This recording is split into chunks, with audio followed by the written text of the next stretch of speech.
বন্ধুসকল আজিৰ এই ভিডিঅ'টো যিকোনো অসমীয়া বাক্যবোৰ ইংলিছত কেনেকৈ গঠন কৰিব পাৰি তাৰ ওপৰত এই ভিডিঅ'টো বনাইছোঁ। ইয়াত আমি এটা বাক্য লৈছোঁ কমল। কমল বাক্যটো এবাৰ ভুলকৈ লিখিছোঁ আৰু এবাৰ শুদ্ধকৈ লিখিছোঁ। কমল বাক্যটো যদি আমি ইংলিছত এনেকৈ লিখোঁ কৰ কাৰণে কে, মৰ কাৰণে এম, লৰ কাৰণে এল, তেনেহ'লে কমল বাক্যটো ইংলিছত ভুল হ'ব। শুদ্ধকৈ লিখিব হ'লে কৰ কাৰণে কে আৰু অ, যেনেকুৱা বন্ধুসকল ক যোগ অ আৰু ম যোগ অ।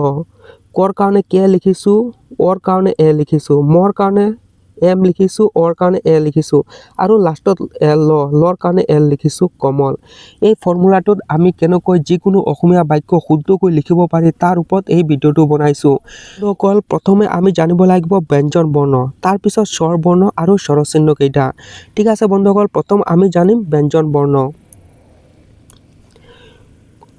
ক লিখিবলৈ ব্যৱহাৰ কৰিম কে, খ লিখিবলৈ ব্যৱহাৰ কৰিম কে এইচ, ঘ লিখিবলৈ ব্যৱহাৰ কৰিম জি, ঘ লিখিবলৈ ব্যৱহাৰ কৰিম জি এইচ, উঙ লিখিবলৈ ব্যৱহাৰ কৰিম এন জি, প্ৰথম চ লিখিবলৈ ব্যৱহাৰ কৰিম চি এইচ, দ্বিতীয় চ লিখিবলৈ ব্যৱহাৰ কৰিম চি ডাবল এইচ, বৰ্গাজটো লিখিবলৈ ব্যৱহাৰ কৰিম জে, ঝটো লিখিবলৈ ব্যৱহাৰ কৰিম জে এইচ, নিয়টো লিখিবলৈ ব্যৱহাৰ কৰিম ৱাই এ এন, টটো লিখিবলৈ ব্যৱহাৰ কৰিম টি, ঠটো লিখিবলৈ ব্যৱহাৰ কৰিম টি এইচ, ডটো লিখিবলৈ ব্যৱহাৰ কৰিম ডি এ, ঢটো লিখিবলৈ ব্যৱহাৰ কৰিম ডি এইচ, মূৰ্ধন্য ণটো লিখিবলৈ ব্যৱহাৰ কৰিম এন, টটো লিখিবলৈ ব্যৱহাৰ কৰিম টি, থটো লিখিবলৈ ব্যৱহাৰ কৰিম টি এইচ, ডটো লিখিবলৈ ব্যৱহাৰ কৰিম ডি, ধটো লিখিবলৈ ব্যৱহাৰ কৰিম ডি এইচ, দন্তীয়া নটো লিখিবলৈ ব্যৱহাৰ কৰিম এন, পটো লিখিবলৈ ব্যৱহাৰ কৰিম পি, ফটো লিখিবলৈ ব্যৱহাৰ কৰিম পি এইচ বা এফ, বটো লিখিবলৈ ব্যৱহাৰ কৰিম ভি, ভটো লিখিবলৈ ব্যৱহাৰ কৰিম বি এইচ, মটো লিখিবলৈ ব্যৱহাৰ কৰিম এম,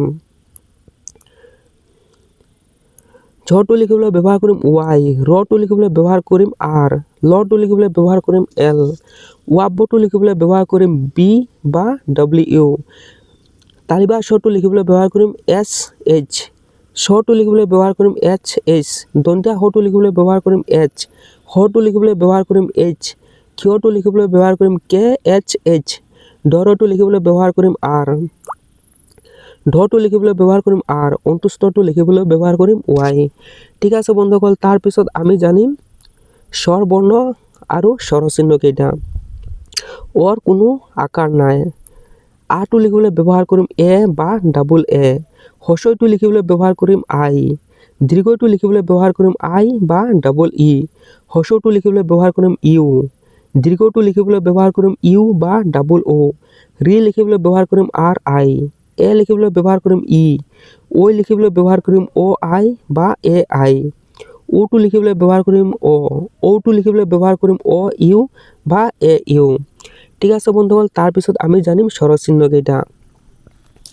আকাৰটো লিখিবলৈ ব্যৱহাৰ কৰিম এ, হস্ৰইকাৰটো লিখিবলৈ ব্যৱহাৰ কৰিম আমি আই, দীৰ্ঘইকাৰটো লিখিবলৈ ব্যৱহাৰ কৰিম আমি আই বা ডাবল ই,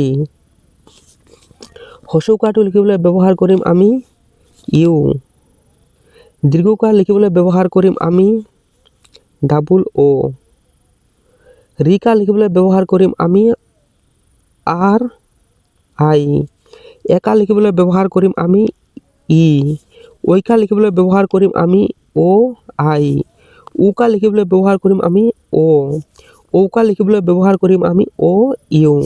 ঠিক আছে বন্ধুসকল, এতিয়া শিকিম আমি বাক্যবোৰ কেনেকৈ গঠন কৰিব পাৰি। ঠিক আছে বন্ধুসকল, ইয়াত লিখা আছে অনিল। অনিলটো আমি কেনেকৈ লিখিম?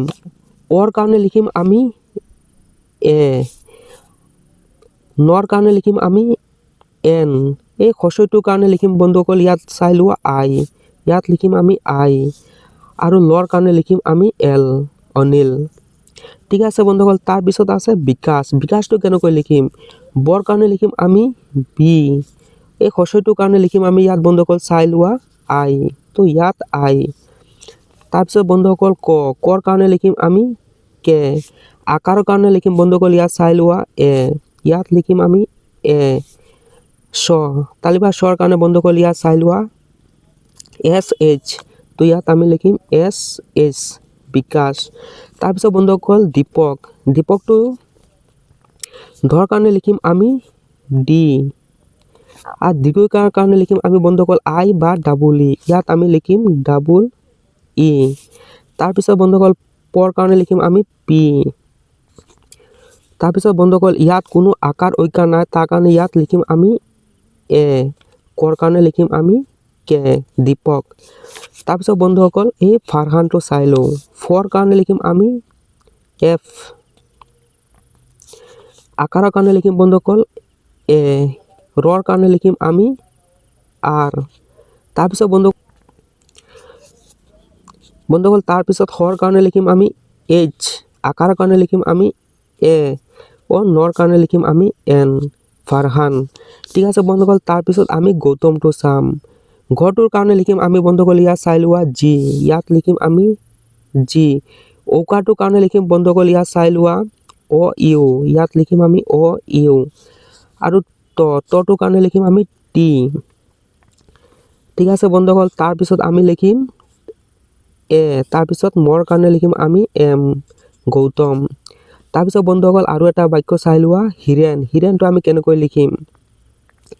হৰ কাৰণে বন্ধুসকল লিখিম আমি এইচ। আৰু এই দীৰ্ঘইকাৰটোৰ কাৰণে লিখিম আমি আই। ঠিক আছে বন্ধুসকল, তাৰপিছত ৰৰ কাৰণে লিখিম আমি আৰ। একাৰৰ কাৰণে বন্ধুসকল চাই লোৱা ইয়াত লিখা আছে ই, তো ইয়াত আমি লিখিম ই। তাৰপিছত বন্ধুসকল ন। ইয়াত লিখিম আমি নৰ কাৰণে লিখিম আমি এন, হীৰেণ। ঠিক আছে বন্ধুসকল, এনেকুৱা আপুনি যিকোনো বাক্য, অসমীয়া বাক্য এটা ইংলিছত গঠন কৰিব পাৰিব। ঠিক আছে বন্ধুসকল, আজিৰ ভিডিঅ' বাছ ইমানেই।